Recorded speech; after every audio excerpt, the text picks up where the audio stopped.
નમસ્કાર ખેડૂત મિત્રો, કૃષિ ધારા યુટ્યુબ ચેનલમાં આપ સૌનું હાર્દિક સ્વાગત છે। આજે આપણે બાગાયત વિભાગની જે યોજના છે સિમેન્ટેડ પાકા પાણીના ટાંકા એના વિશે ચર્ચા કરીશું કે અમુક જગ્યાએ પાણીની વ્યવસ્થા ન હોય તો 2 થી 3 પિયત આપણે આપવા હોય તો પાણીના ટાંકા બનાવવા માટે બાગાયત ખાતું સહાય આપે છે। તો એમાં ડ્રીપ ઇરિગેશન જે છે એ ફરજિયાત છે। તો આપણે એની ચર્ચા કરીશું કે એમાં સબસિડી કેટલી મળશે, અરજી ક્યાં ક્યારે અને કેવી રીતે કરવી, કયા આધાર પુરાવો અરજી માટે જોઈશે, બાંધકામ કર્યા બાદ ડોક્યુમેન્ટ કોને જમા કરાવવાના થાય છે, ડ્રીપ ઇરિગેશન છે તેની ખરીદી ક્યાંથી કરવી, કયા ડોક્યુમેન્ટ જમા કરાવવા અને સબસિડી ક્યારે જમા થશે, અરજી કરવાથી લઈને સબસિડી જમા થવા સુધીની સંપૂર્ણ પ્રક્રિયા આપણે સમજાવશું। તો ખેડૂત મિત્રો વિડીયોના અંત સુધી બન્યા રહેશો જેથી બધી માહિતી તમને મળી રહે। તો ખેડૂત મિત્રો સૌપ્રથમ સબસિડીની રકમ વિશે ચર્ચા કરશું। તો એની યુનિટ કોસ્ટ એટલે જે બનાવવાની રકમ છે તે 1 લાખ રૂપિયા જેટલી અંદાજિત થાય છે। યુનિટ કોસ્ટ ગણવાની 1 લાખ રૂપિયા થાય છે। જે બાંધકામનો ખર્ચ છે તો વધી જાય છે પણ યુનિટ કોસ્ટ આપણે 1 લાખ રૂપિયા ગણશું। તો તેમાં જનરલ કેટેગરીના લાભાર્થીઓ માટે સામાન્ય ખેડૂતો જે હોય છે તેમાં ખર્ચના 50% અથવા મહત્તમ રૂપિયા 50,000 બેમાંથી જે ઓછું હોય તે મળવાપાત્ર રહેશે। અને અનુસૂચિત જાતિ અને અનુસૂચિત જનજાતિના ખેડૂત મિત્રો માટે ખર્ચના 75% મુજબ 75,000ની મર્યાદામાં જે સહાયની રકમ છે તે મળવાપાત્ર રહેશે। તો આપણે ઓનલાઈન અરજી કરવી હોય તો ઘટકનું નામ ડ્રીપ ઇરિગેશન માટે પાણીના ટાંકા એવા ઘટકનું નામ આપણે બાગાયત વિભાગની યોજનામાં જોવા મળશે।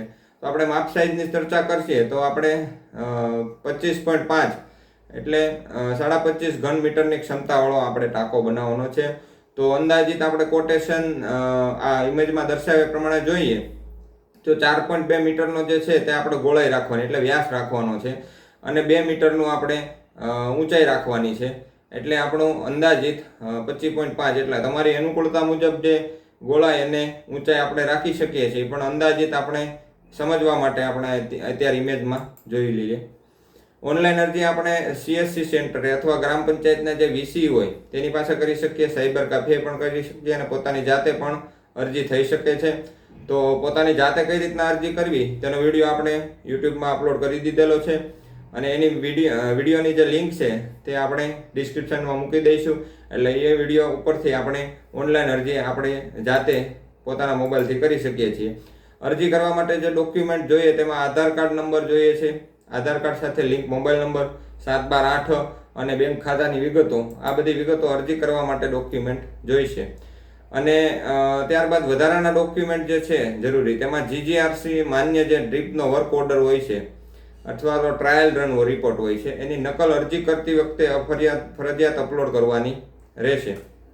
પછી જમીનનો નમૂના નંબર 12 હોય પાણીપત્ર, એમાં બાગાયતી પાકની એન્ટ્રી હોવી જોઈએ, આંબા હોય, નાળિયેરી હોય એવો બાગાયત પાકની એન્ટ્રી હોવી જોઈએ અથવા બાગાયતી પાક વાવેતરનો જે તલાટી કમ મંત્રીશ્રીનો દાખલો હોય એ અરજી કરતી વખતે જ આપણે અપલોડ કરવાનો રહેશે, ત્યાં સિવાય અરજી કરવા દેશે નહીં।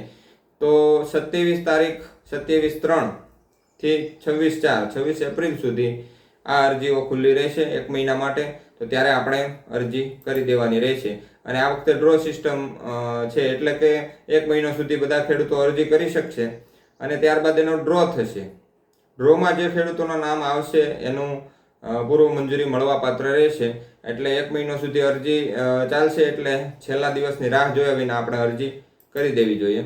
ઓનલાઈન અરજી કર્યા પછી શું કરવાનું થાય છે, અરજીની પ્રિન્ટ જે છે આપણે પોતાની પાસે રાખવાની રહેશે। જો તમને પૂર્વ મંજૂરી મળશે અને સાધનિક કાગળો જો જમા કરવાના થાય તો તેમાં અરજીની જે નકલ છે આપણે સહી સાથે જોડવાની રહેશે એટલે એને સાચવીને રાખવાની। પૂર્વ મંજૂરી નો હુકમ મળ્યા બાદ પૂર્વ મંજૂરીમાં દિવસો લખેલા છે કેટલા દિવસમાં આપણે બાંધકામ પૂરું કરવું છે। તો બાંધકામ પૂરા કરવાના જે દિવસો લખ્યા હોય એ દિવસોમાં આપણે બાંધકામ પૂરું કરી અને જરૂરી કાગળો છે એ ઓનલાઈન અપલોડ કરવાના રહેશે અને જમા પણ કરાવવાના રહેશે। ડ્રીપની ખરીદી ક્યાંથી કરવી, તો સરકારશ્રી દ્વારા માન્ય કરેલ એવી કંપનીના માન્ય ડીલર હોય એની પાસે જ ખરીદી કરવાની છે। આઈ ખેડૂત પોર્ટલમાં આપણે કંપની અને ડીલર નામનું ટેબ છે એમાં ક્લિક કરીને બાગાયતી યોજનામાં ડ્રીપ ઇરિગેશન માટે પાણીના ટાંકા ઓપ્શન કરશો તો પણ બતાવી દેશે અને જે ડ્રીપ ઇરિગેશનના ડીલર છે ડ્રીપ ઇરિગેશન માટે માન્ય ડીલર એની પણ વિગત આપણને દર્શાવી દેશે। તો એ આપણે જોઈ લેવી। જમા કરાવવાના ડોક્યુમેન્ટમાં સહાય ફોર્મ એટલે ચેકલિસ્ટ જમા કરાવવાનું છે.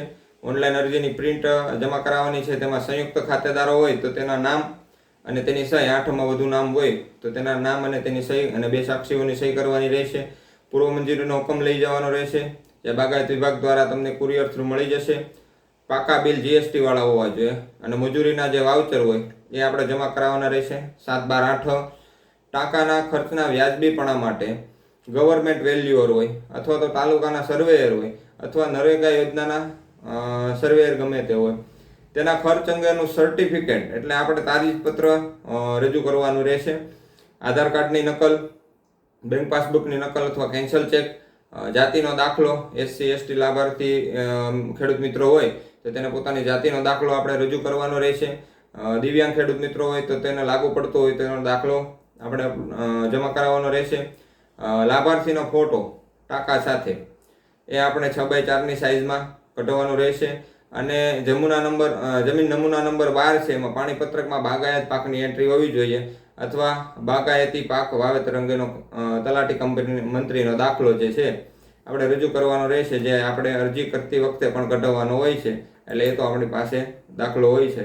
બાંધકામ બાદ શું કરવું? બાંધકામ પૂરું થઈ જાય ત્યારબાદ નાયબ બાગાયત નિયામક શ્રીની કચેરી જિલ્લા ખાતે હોય છે, ગમે તે જિલ્લો આપણે લાગુ પડતો હોય તેમાં નાયબ બાગાયત નિયામક શ્રીની જે કચેરી છે ત્યાં ફાઇલ આપવા જવું અથવા તો ફાઇલ મોકલવાની રહેશે.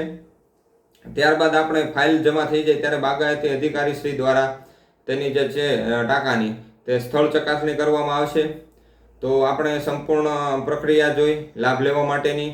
તો ખેડૂત મિત્રો, તમને આ વિડીયો સારો લાગ્યો હોય તો આ વિડીયોને લાઈક કરવો, પોતાના ખેડૂત મિત્રોના ગ્રુપમાં આ વિડીયોને શેર કરવો અને અમારી કૃષિધરા જે ચેનલ છે તેને સબસ્ક્રાઈબ કરી લેવી અને બાજુમાં જે બેલ આઇકન આપેલું છે તેને પ્રેસ કરી દેવું, જેથી અમે અહીંથી વિડીયો મોકલતા હોઈએ તો આપણે સૌથી પહેલાં તમને ખેડૂત મિત્રોને નોટિફિકેશન દ્વારા સૌથી પહેલાં જે માહિતી છે તમારા સુધી પહોંચી શકે.